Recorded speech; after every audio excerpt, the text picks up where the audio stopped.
Hello, and today we're going to talk about Scythe encounter cards. I actually have my top 10 favorite Scythe encounter cards, and encounters in Scythe are they're limited.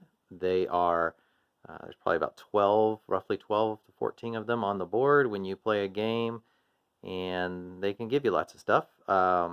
I thought it'd be fun to do this. I looked through all the encounter cards and decided to just do a little video on my top 10 favorite ones. A lot of the factors that go into this are just how useful it is to some degree, and also some of the dynamics it can add to the game during gameplay and how useful it is at various points in the game. So, starting with my number 10 card here, we have number 13. This is one of the original cards in the game. You can enjoy an afternoon festival with the commoners. Gain $2 and 1 popularity. That's pretty basic, nothing exceptional there. Enter a battle of wits and lose on purpose. Pay $2 to gain 2 power and 2 popularity. I like that one because 2 power and popularity is pretty good at just about any point in the game, and for $2, that's pretty good.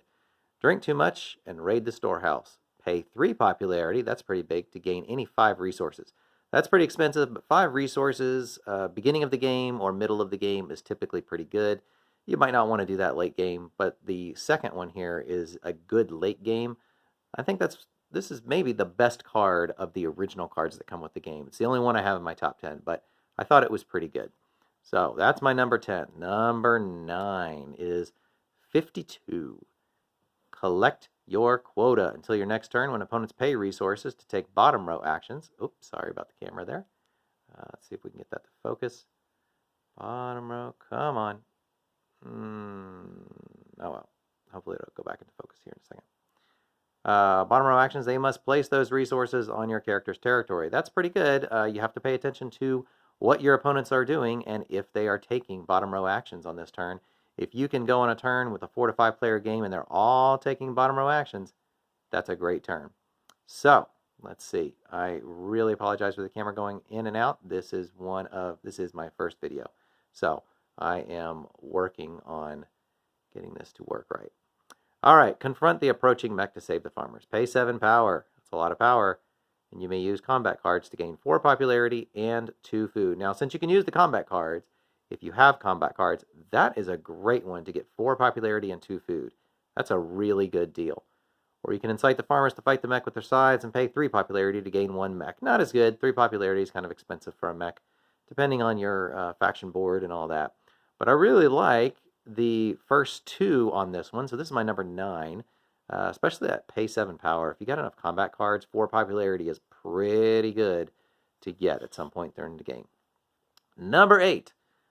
Challenge the eagle to a race, gain $2 and 1 popularity. Pretty basic, nothing exciting there. Can challenge the airship to a race and pay $2. And then move your character up 2 empty adjacent land territories, ignoring rivers. That could be a really good early game to get you across a river without having to unlock one of your mech abilities. So that's not too bad. And the last one here, gather bets for an eagle versus airship race. Each opponent pays you $2 to gain 2 popularity. For each opponent who does not, you gain 1 popularity. That's my favorite one. I generally like to play 5, 6, 7 player games, so in that large of a number of players, this is great because you can get some great combination of cash versus popularity. Of course, popularity is your multiplier, and money is worth a point at the end of the game. So that is a great number. I think that was my number 7. Number 6. So this one, you can keep the card if you choose not to read it aloud, and for each farm you control at the end of the game, gain $3. Not bad, depending on how many farms you plan on gaining. You can buy the mechanical legs and pay $3 to keep this card, and discard it at the end of any future turn to immediately take another turn. That, number 2, is why I have this card in my top 10. Because the ability to take another turn during the game is just, for $3, that is a great deal. Or you can pay 2 to popularity and keep the card, and your character has +1 range, which is not bad. That's not bad. But I really like the idea of taking an extra turn at some point during the game. Could be very powerful. So, number 5, I think we're on. Gain $2 and 1 popularity for the first action there. That's a pretty normal action. The next two are the best ones here, I think. Invest in the oil field. You pay $4 to keep this card, and at the beginning of your turns, you may gain 1 oil on a territory you control. That's my favorite one. Paying $4 to get an oil every single turn the rest of the game. If you get that early in the game, what a great deal. Or the last one, you can pay 3 popularity to gain an upgrade and 2 oil. Not too bad, but again, 3 popularity is pretty expensive. So I like that middle one, though. Investing in the oil field. What a great ability to get oil the rest of the game. All right, escort the Woodsman through the checkpoint. This is number 4, I think. Gain 1 popularity to keep this card, and you may later discard it during a produce action to skip the cost. That one's really good.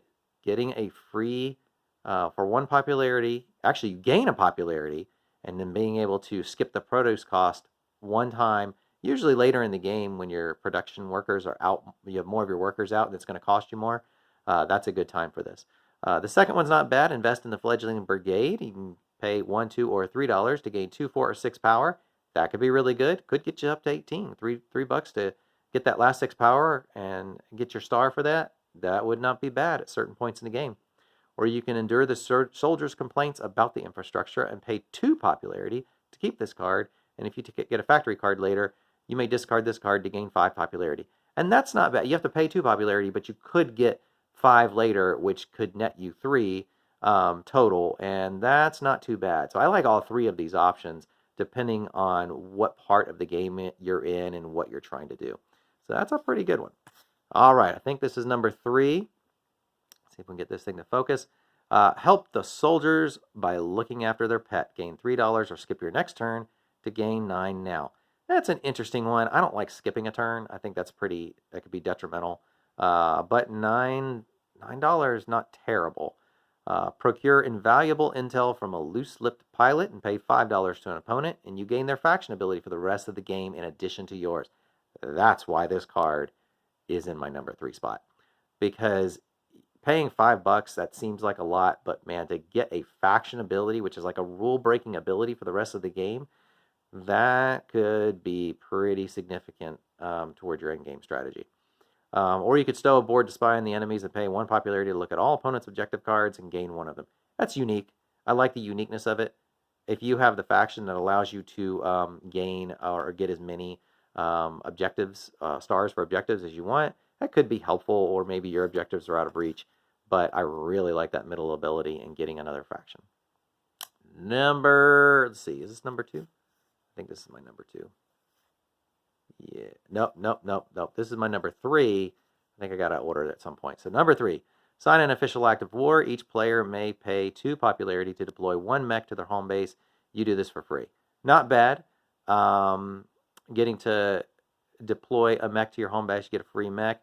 Each player can discard all their combat cards, a minimum of 1 to gain 3 popularity, and you do it for free. That's a really good one, 3 free popularity, and everybody else has to discard combat cards to do that. Or each player can pay $3 to gain a factory card at random, and you can do it for free. I like this one because each of these, depending on where you are in your game, could be pretty helpful. I like all the options there. So that's my number 3. And now number 2.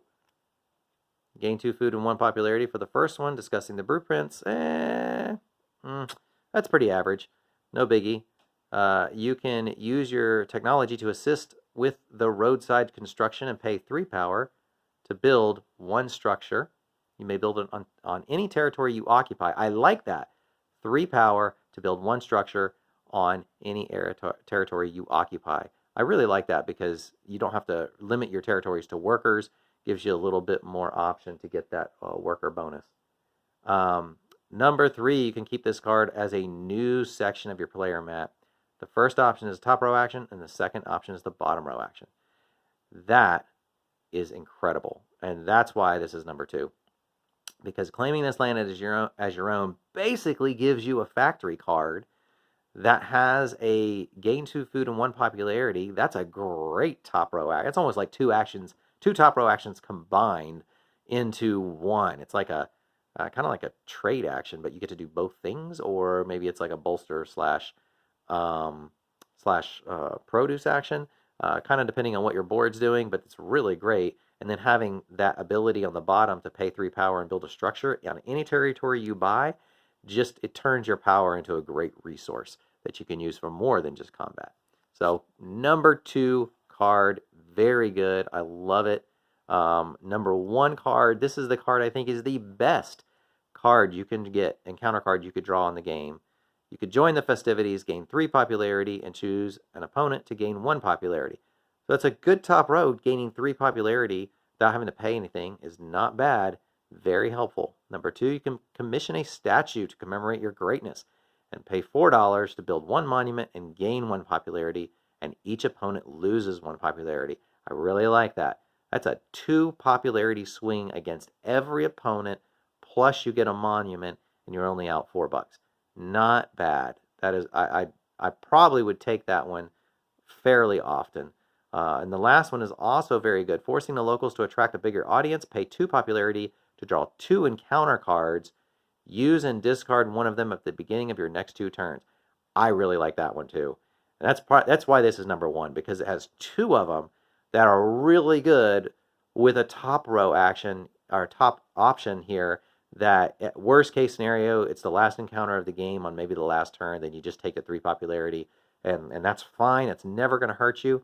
But man, to build the monument and have everybody lose a popularity and you gain 1, or to get 2 turns with 2 encounter cards, you never know what's got on an encounter card. And if you have the faction that lets you play 2 options on encounter cards, if you get this one, that's almost overpowered. You could just pretty much, I usually play with Polania quite often, and because I like to use 2 of the options on the encounter cards.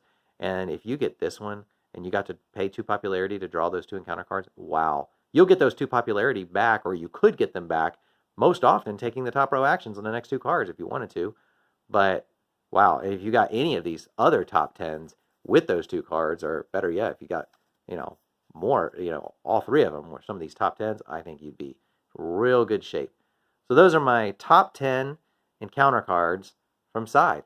If you enjoyed the video, please hit a like on the bottom, and feel free to subscribe to the channel if you enjoy it, and I will try to post more videos similar to this down the road, shooting for once a week, but we'll kind of have to, depends on time and a number of other factors, so we'll see.